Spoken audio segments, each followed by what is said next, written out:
Hi, my name is Joe Scott, President and CEO of Jersey City Medical Center. Welcome to the Medical Center Show. I hope everybody survived the harsh winter that we had. We're all looking forward to spring. Today we have a great guest, endocrinologist who's going to talk about diabetes and other endocrine disorders, Dr. Barboza. We'll be right back.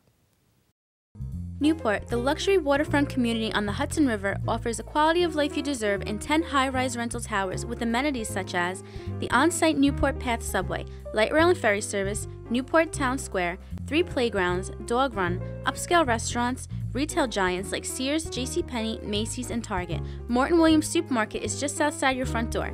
A health and fitness club, spa, skating rink, and medical facilities are also on site. NewportNJ.com. Enjoy the New York skyline from Newport Town Square. Manhattan is just one path stop away or quick ride through the Holland Tunnel. Nursery and private elementary schools all on site. 12-screen movie theater at the Newport Center Mall. Want to visit Newport? Stay at the Westin or Marriott Hotel. Go to NewportNJ.com for details. Newport has luxurious towers, great restaurants, shopping, New York skyline views, schools, playgrounds, a marina and yacht club, gym, spa, fine wine, fine living. It's incredible. It's you. NewportNJ.com. Newport, live like you want. Newport, the luxury waterfront community on the Hudson River, offers a quality of life you deserve in 10 high-rise rental towers with amenities such as the on-site Newport Path subway, light rail and ferry service, Newport Town Square, 3 playgrounds, dog run, upscale restaurants, retail giants like Sears, JCPenney, Macy's, and Target. Morton Williams Supermarket is just outside your front door. A health and fitness club, spa, skating rink, and medical facilities are also on site. NewportNJ.com. Enjoy the New York skyline from Newport Town Square. Manhattan is just one path stop away or quick ride through the Holland Tunnel. Nursery and private elementary schools all on site. 12-screen movie theater at the Newport Center Mall. Want to visit Newport? Stay at the Westin or Marriott Hotel. Go to NewportNJ.com for details. Newport has luxurious towers, great restaurants, shopping, New York skyline views, schools, playgrounds, a marina and yacht club, gym, spa, fine wine, fine living. It's incredible. It's you. NewportNJ.com. Newport, live like you want.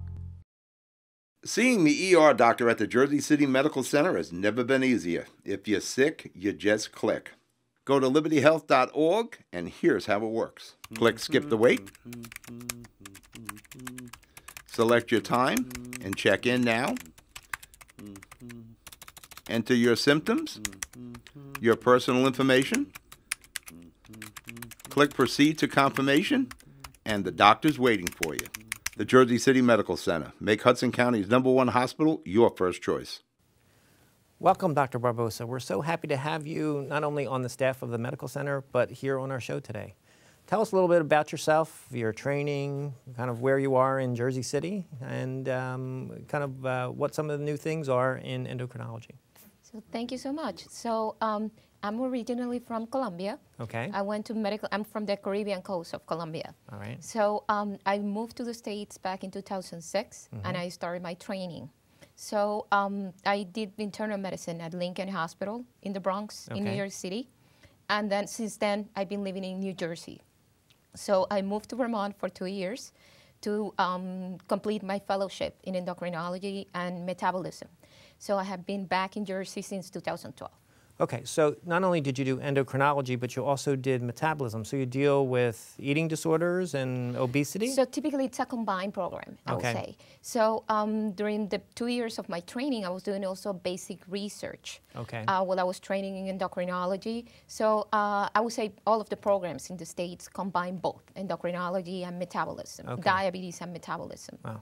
So tell us a little bit about patients who are at risk for diabetes. I mean, I think we see it all the time, especially young children now seem to be, there's a lot more obesity and that predisposes them to diabetes. Talk a little bit about what's going on there. That's exactly right. So obesity plays, I would say, a big role in diabetes. So we can tell that since the 80s, obesity and diabetes rates have increased more than 100%. Wow. So obesity, it's also, it's the main risk factor, but also genetics play a huge component of it. So ethnic groups such as African Americans, Hispanics, also Asians, have the higher incidence of developing diabetes. You know, you say that. My dad was a diabetic, and I have done everything I can to make sure, you know, he was a little overweight, and as soon as he was a little bit overweight, then he ended up being on oral diabetic medication, and so I've tried really, really hard not to have that happen. So far, so good, but it is genetic, right? So it is genetics, but as I said, obesity and the environment plays a huge role in the development of diabetes. So we have seen that the trend in certain continents, it's more towards obesity and then developing diabetes. Okay. So although it's impossible to prevent completely the disease, we know for a fact that you can play a big role in the disease development just by keeping your weight where it should be, and also lifestyle, what we call, meaning exercise and your diet. So those are key factors. Okay, so you have a patient who comes in to your office, and maybe he's not quite diabetic yet, but he's not feeling well or whatever. He's been referred by his primary care doctor, and he's obese. So what do you recommend to them first? Typically, lifestyle modifications are a key component to it. Although nowadays we can offer different options, such as bariatric surgery, we do know for a fact that if they don't change their mind, their lifestyle, that's not gonna pretty much work, or they can regain their weight back. Right. So we talk specifics about exercise. We typically recommend patients to exercise 150 minutes per week. Okay. So 150 minutes per week. That's what, 30 minutes 5 times a week? That's right. Okay. So they can split those 150 minutes as they like. However, typically it's convenient to do not have more than one day without exercising. Okay. So it has to be pretty much every other day. Every other day you're recommending that they exercise for at least 30 or 40 minutes. That's right. Yeah.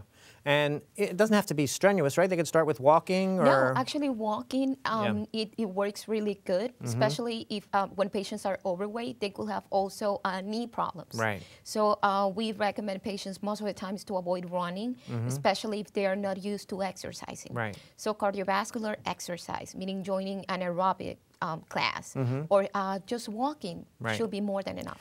I bet this harsh winter has been really, really tough on people. You know, people like to go outside and walk, and when we had 10 inches of snow, it's impossible. So you encourage them to go to a gym or... That's right. Yeah. So you have to incorporate exercise in your activities of daily living. Otherwise, it's never going to work. Right. So the weather should not be an excuse.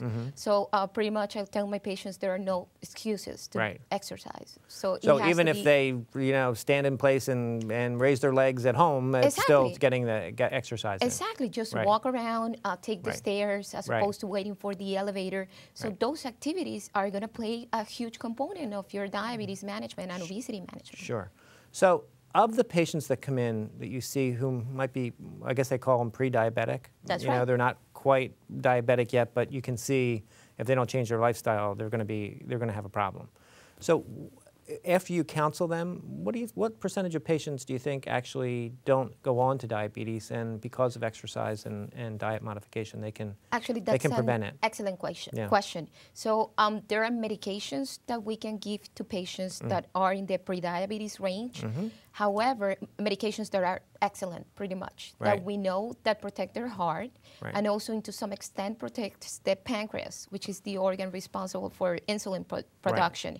However, what we know for a fact that works better in diabetes prevention, it's lifestyle modifications. Right. So we know that somebody that loses weight typically has to be between 5 to 10% of their weight, and exercises and follows a diet, they have the largest chance to prevent diabetes development. Right. So more than medications. And there's a good success rate with them, with I would people say who so. follow that. I cannot give you a number because it all depends in the ethnic background. Yeah. Also, the body mass index to start with. So it depends on every patient, but the preventable rates are higher with lifestyle modifications that even starting patients on medications early in the disease development. So when you evaluate a patient and they first come to you, you do the calibers, right? You do all the different body weight index? We used to. Also, we used to measure their weights. That's called metabolic syndrome. Right. So we did have some parameters talking about midline size. Okay. So because we do know that central obesity, meaning patients that accumulate fat in their bellies, have a higher predisposition though. However, I take it patient by patient. Yeah. So it all depends in the patient, but I certainly do that sometimes. So I want to talk more about that because I think that's a lot of what people don't understand, you know, and why you kind of focus on kind of the waist and why that's important. So we'll be right back and we'll talk more about diabetes and other endocrine disorders. Sure. Jersey City Medical Center consistently receives the highest hospital ranking and ratings in New Jersey. #1 overall hospital in the state. #1 for high-risk pregnancy. #1 for neurological disorders. #1 for stroke. Magnet Award for nursing excellence. A for hospital safety. What makes the Jersey City Medical Center the #1 hospital in the state? Top-rated, award-winning medical professionals. You can see today at the Jersey City Medical Center. Make the #1 hospital your first choice. The Jersey City Medical Center. Jersey City Medical Center, Hudson County's #1 hospital, as ranked by U.S. News and World Report. Hudson County's only hospital to receive an A safety score rating. Jersey City Medical Center is Hudson County's only hospital to receive the prestigious Magnet Award for nursing excellence. Make the #1 hospital in Hudson County your first choice for quality health care. Jersey City Medical Center. Visit us on the web at libertyhealth.org. Welcome back. We're here with Dr. Barboza. We're talking about diabetes. So you were describing that one of the things you do is measure people's waist circumference because that's an indicator. Tell us a little bit more about that. Why is that predispose people to diabetes? So we know there has been a lot of papers telling us that you could be obese, but we do know that most of obese patients are not going to become diabetic. Right. So that's how we have been trying to research on the reasons why certain obese patients are never become diabetic.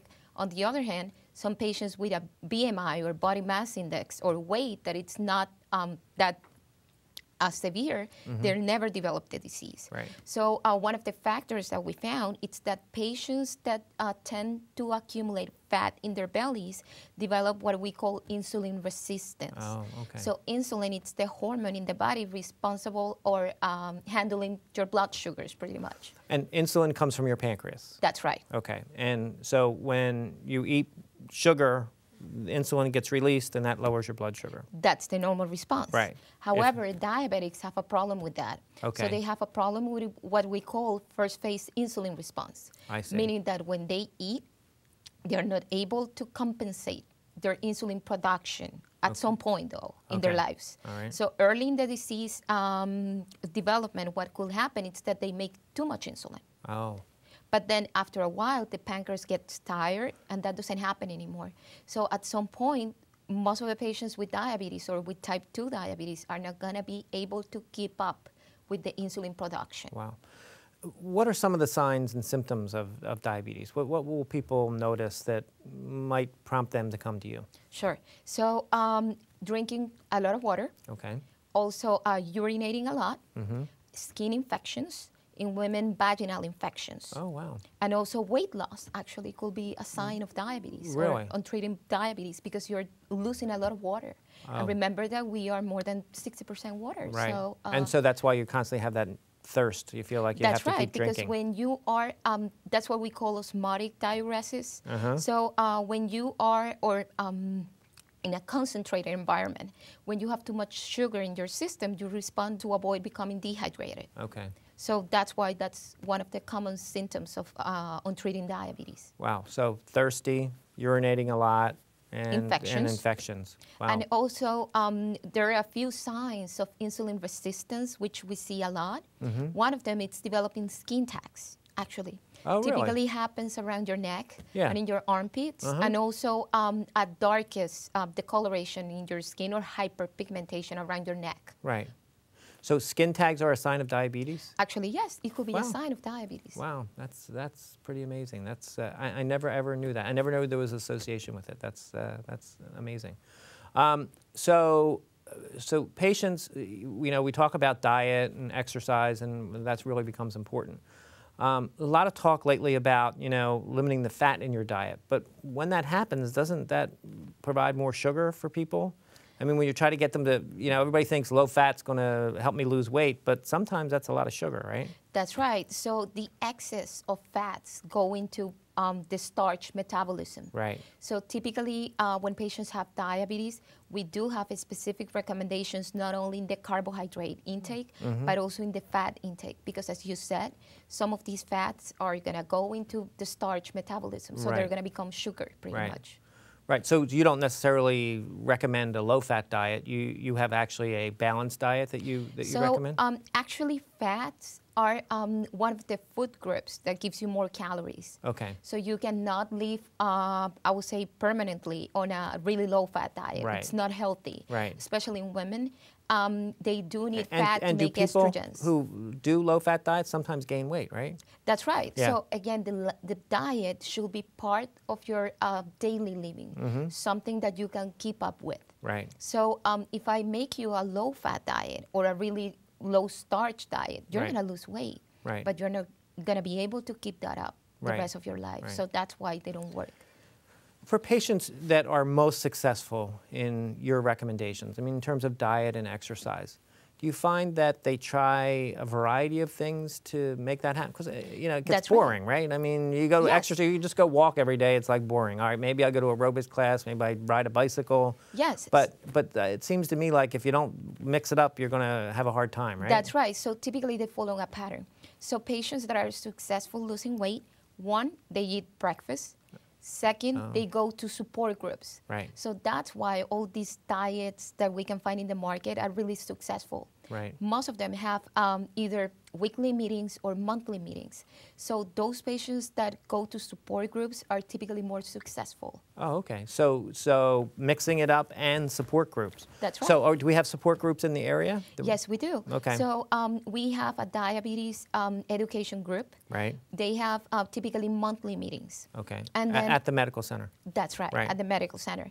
And then we also are planning to create a group completely in Spanish for our Hispanic patients. Okay, great. So that's going to be starting in April. All right, good. So we do know for a fact that patients with diabetes and obese patients are more successful when they have some type of support groups. Okay, and we can put up on the screen the support groups and how people can kind of contact them. It's important for people who feel like they might be pre-diabetic also to come, right? So they can learn more about how they can prevent diabetes. Exactly. So the whole rationale behind trying to catch patients early, it's because we do know that once patients are diagnosed with diabetes, some of the damage has already been done. So that's why we do want to catch patients early in the disease. Right. That's the whole rationale behind it. Now, you work with our diabetic educator at the hospital. We have a specific nurse who just does nothing but diabetes education. Yes, and she's excellent. So, is she good? Yeah. She's excellent. And so does she help you kind of steer patients in the right direction? That's right. So what we do, it's a complete approach of the patient.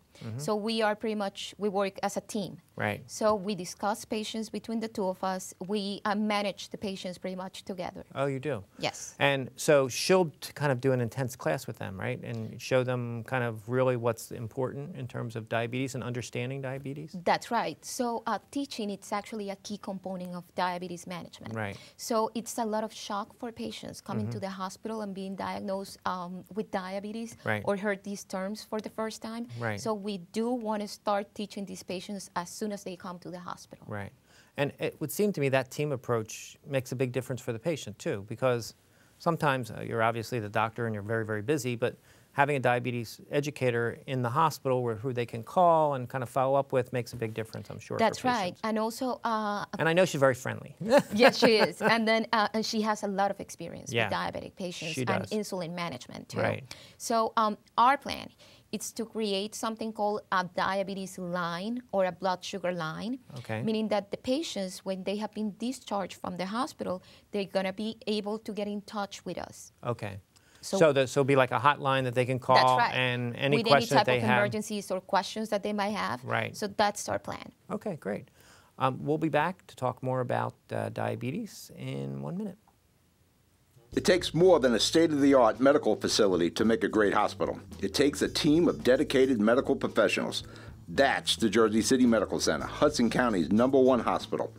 Medical teams consisting of New Jersey's top doctors, Magnet Award-winning nurses, and accomplished hospital associates, all committed to your good health. That's what you have at the Jersey City Medical Center. Make Hudson County's #1 hospital your first choice. The Jersey City Medical Center. On the web at libertyhealth.org. Panapinto Properties, Jersey City. Shaping the workplace with state-of-the-art office space and an address your company desires. Building residences that define your home environment. Adjacent to all modes of transportation. On-site parking available. The right address, the right lease. 201-521-9000 or visit on the web at panapintoproperties.com. Panapinto Properties, building Jersey City for everyone. Welcome back. We're here with Dr. Barboza, who has been fascinating, telling us about diabetes, one of the biggest things I think that impacts Jersey City. So we talked about this kind of hotline that we're going to have available for diabetic patients. We really want people to be able to use that when they need information, and you'll have the educator and other people who will be able to answer that for us, right?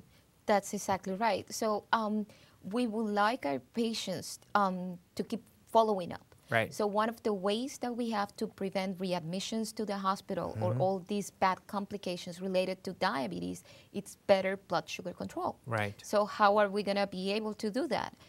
We want to provide our patients with all the support that they can get from us. Right. And I think it's an excellent idea for them to have a number to call when they have any type of emergencies or questions. Right. And that way, maybe we could prevent them from being readmitted to the hospital by giving them some direction about what to do about their diabetes, and even the emergency department, kind of keep them out of the emergency department. So that's a really good thing for patients too, because if they don't need to be in the hospital, it's better that they're not there, right? Exactly, Yeah. and it's just for patient support though. Right. So it's overwhelming, I will say, just to come to the hospital and being discharged on a medication such as insulin. Right. So we don't want you to just go outside the world without any type of support. Sure. So that's the main reason why we are creating this line. Okay. All right, great. So as an endocrinologist, you not only treat diabetes, but thyroid disease is a big issue, right?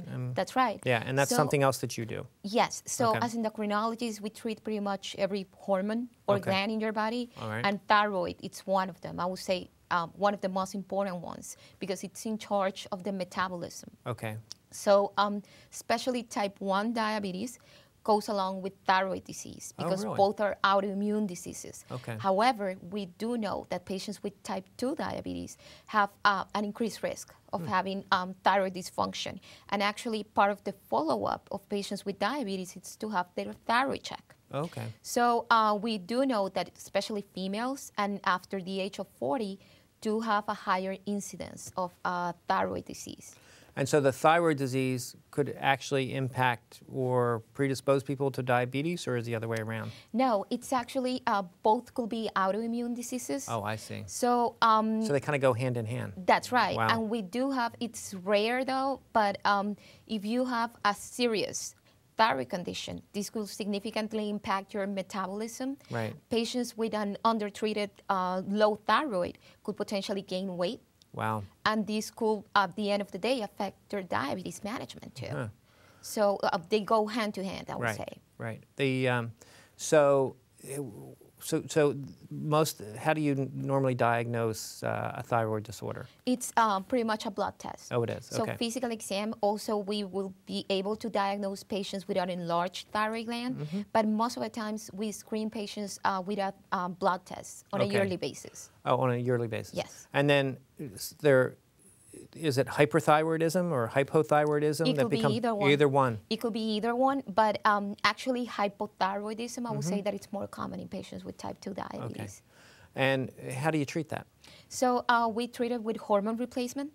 So we start patients on a weight-based medication. Okay. And then we check their blood levels, I would say a couple of months after they're diagnosed, just to see that the levels are actually normalizing. So they take a thyroid pill. That's right. And you kind of monitor that to make sure that it's within Exactly. a certain parameter. And you can titrate pretty them. much tell that from a blood test? That's right, yes. Okay. And so when patients get their thyroid treated, so does it help improve their diabetes also? So not directly though, but and also it depends if they gain weight as a result Oh, of I having see. an untreated disease. Right. So, but then again, the amount of weight that they can typically gain as a result of hypothyroidism, it's not that severe, I would say. But it can certainly impact the way that their diabetes is managed at the end of the day if they gain some weight. So hypothyroidism means there's not enough thyroid hormone circulating, right? So they also get hyperthyroidism. There's some patients that have? They could potentially get hypothyroidism. Yes, so that's the other side of the spectrum. So patients with hyperthyroidism typically present with anxiety, tremors, and weight loss. Okay. Those are signs, and sweating. So those are signs of hyperthyroidism. Okay. And when they have hyperthyroidism, now what? I mean, it's not as... So we do have medications to counteract these high thyroid levels. Right. And also there are different options. Surgery is one of them. Okay. And then something called ablation or radioactive iodine therapy. Okay. Where we completely destroy the thyroid gland pretty much. Okay, so they actually drink some radioactive iodine, and that's what... Yes, and then this iodine pill or radioactive pill attacks only the thyroid. Oh, I see. Pretty much. Okay, so it gets taken up by the thyroid. That's right, and that's... just the thyroid gland, and then as a result of that, they develop hypothyroidism, of course, because they don't have a gland anymore. And then you have to kind of help them by giving them some thyroid then. Exactly, thyroid replacement. Right. And so over what period of time does it take for somebody with hyperthyroidism? Is it like immediate, or after they drink the iodine, does it take a period of time? So typically it takes a few, the half-life of the hormones, it's at least a week or about a week. Right. So sometimes we keep patients on the medication, although they have the radioactive iodine therapy. Right. But to completely, it's a slow process though. So that's actually a really good question. Right. So typically patients for the first, I would say, month or couple of months do not need to have thyroid replacement. Right. But then after that, you check Most their likely levels and then they're going to need it.